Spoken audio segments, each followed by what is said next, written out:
இதோ நாலடியார். உண்மையாக இந்த 4 அடி அன்றைக்கு 4 அடிகளை கொண்டது. அது 500க்கு மேற்பட்ட, இப்போ நான் நினைக்கிறேன் 500க்கு தான் நினைக்கிறேன், மேற்பட்ட பிள்ளைகண்ட சொல்லுவோம் முனிவர்கள் சேர்ந்து செய்தவையா. 2000க்கு ஒருக்கா போயிட்டு வாங்க, சரி 2000க்கு போயிட்டு வரணும். இது வந்து அந்த 2ஆம் நூற்றாண்டில் கிறிஸ்துவுக்கு பின், அதாவது வந்து சங்கமருவிய காலத்தில் தான் இதை எழுதினது. இதுக்கு பெரிய ஒரு ஸ்டோரி இருக்குது. இதில் வந்து 40 அதிகாரம் இருக்குது. 40 அதிகாரம் இருக்குது. அது மாதிரி அறம் பொருள் இன்பம் வீடு என்ன அறம் பொருள் விராகம் 40 தெரியுது. அப்போ அறம் பொருள் அறத்துப்பால் பொருட்பால் காமத்துப்பால் 2 இருக்குது. காமத்துப்பால் 1, மற்றது அறத்துப்பால் 13, பொருட்பால் 16. என்னென்றால் இவைகள் அந்த பிச்சு எடுத்தவையா, யாசகம் செய்தவையா. அப்போ யாசகம் செய்து கொண்டிருக்கேக்க அவைகளுக்கு அங்கே சரியான நெருக்கடி வந்துட்டு தான். அப்போ அவைகள் வேறு இடத்துக்கு போய் பிச்சு எடுக்க ஜாசகம் செய்ய, ஜாசகம் நல்ல வார்த்தை, பாண்டிய மன்னன்கிட்ட கேட்டுவியா. அப்போ பாண்டிய மன்னன் மறந்துட்டாரான். அப்போ இவ எல்லாருமா சேர்ந்து என்ன செய்துவியா, முளத்தில் தண்டு எழுதினவையா, எழுதி போட்டு இவையில் போயிட்டோமா முடியவளும்போ அங்கே இல்லை அந்த முனிவர்கள். அப்போ என்ன பின்ன பார்த்தா அவைகளுடைய எழுதி வச்சுட்டு போயிருக்கேன் இது எல்லாத்தையும். அப்போ இல்லை ஒரே நாளில் நடந்துருக்குன்னு நினைக்கிறீங்களா? இல்லை கனகாலமாக நடந்தது. சும்மா எல்லாத்தையும் யோசிக்காம வேணும், தெரியுமா, மூளை இருக்குதான். அப்போ இது ஓவனையில் எழுதுனம்மா எல்லாத்தான். அப்போ அது எல்லாத்தையுமே என்ன அரசன் கோவத்தில் எல்லாம் போயிட்டு நம்மட்டு கொண்டே ஆத்தங்கரையில் ஏறி எல்லாம் கிழிச்சறியணும்.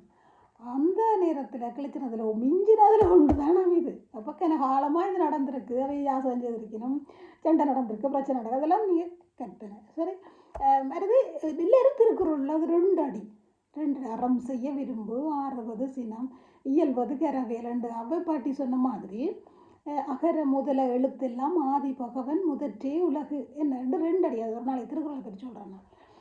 2 அடி எல்லாரும் திருக்குறளை தான் தூக்கி பிடிக்கிறோம். ஆனால் இந்த 4 அடி யாரும் தூக்கி பிடிக்கிற இல்லை.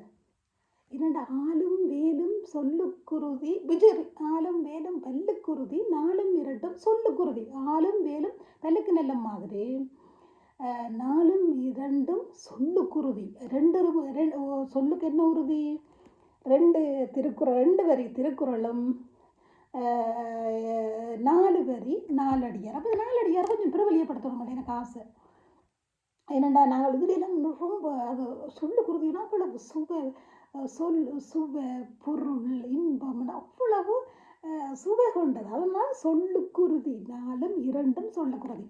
அப்போ இது வந்து நாங்கள் இருக்க பிரபலியப்படுத்தணும் என்று சொல்லி போட்டு நான் உங்களுக்கு ஒன்றை மட்டும் அதை சொல்கிறேன். அந்த நேரிசை இன்னிசை இலக்கியம் கற்பனை திறன் எல்லாம் கொண்டது இந்த என்ன இந்த இது பொருள் வாங்கியும் எழுதி வச்ச மாதிரி கிடக்கு. எத்தனை 8,000 முனிவர்களாக 8,000 முனிவர்களாக சேர்ந்து தான் இது எழுது ஒரு பழந்தமிழ் இலக்கியம். என்ன அது நான் நினைக்கிறேன் நம்ம கீழ்கணக்கு நூல்கள்லாம் வரும். அது கீழ்கணக்கு நூலாக தான் இருக்கணும், திருக்குறள் இதெல்லாம் கீழ்கணக்கு நூலாக தான் இருக்கணும். அப்போ நீங்கள் வந்து இந்த முதலாவதை மட்டும் உங்களுக்கு சொல்லி டக்குன்னு முடிக்கிறேன். வானிடு வில்லின் வரவறியா வாய்மையால் கால் நிலம் தோய கடவுளை யாம் நிலம் சென்னியுற வணங்கி சேர்ந்தும் முள்ளத்து முன்னியவை முடிக என்றார். இப்படி வேறுங்க சொல்லவே ஒரு ஆசையாக இருக்கேன். வானிடு வில்லின் வரவறியா வாய்மையால் கால் நிலம் தோயா கடவுளை யாம் நிலம் சென்னியுற வணங்கி சேர்ந்து முள்ளத்து முன்னியவை முடிக என்று. அப்படி அதாவது முகத்தில் தோன்ற வானவில்லின் தோற்றம் போல ஒரு நிலை இல்லாத உலகம் எல்லாம் அழிஞ்சு போடும். சரியா? அப்போ நாங்கள் அதான் அந்த நிலையாமையை தான் சொல்லிக்கிற கடவுள் வாழ்த்து. அப்போ இவ்வளவு பெரிய கட்டிக்கார சொல்லுவோம். அப்போ இவண்ட சண்டை முதச்சொறி கிறிஸ்தவன் ஒரு பக்கம், இந்து சமயம் ஒரு பக்கம், முஸ்லீம் ஒரு பக்கம். சரி, அப்போ இல்லை, இந்த பொதுவாக தான் நம்ம வள்ளுவரும் அப்படி தான் இருக்கிற வள்ளுவரில் மூப்பாளர்கள். அப்போ அது மாதிரி இந்த சொல்லுக்குருதியான 4 அடி எல்லா இடம் பரப்புங்கோ. எங்களோட தமிழ் இலக்கியத்தில் சுவை அவ்வளவு. நான் இங்கிலீஷ்லையும் தமிழ்லையும் போடுறேன். ஏனென்றால் அடுத்த படிக்கும் நான் எல்லாத்திலும் நிலையான எல்லாரும் சார். ஆனாலும் இது நிலைச்சிருக்கோம், நம்மளோட இலக்கியங்கள் நிலைச்சிருக்கோம். அதுக்கு தான் இந்த கஷ்டப்படுத்த செய்கிறேன். சரி, இதை பாராட்டி வாழ்த்துறவங்க எல்லாருக்கும் ஆசீர்வாதம் கிடைக்கும். ஏன்னா நாங்கள் ரத்தம் சிந்தினோம்.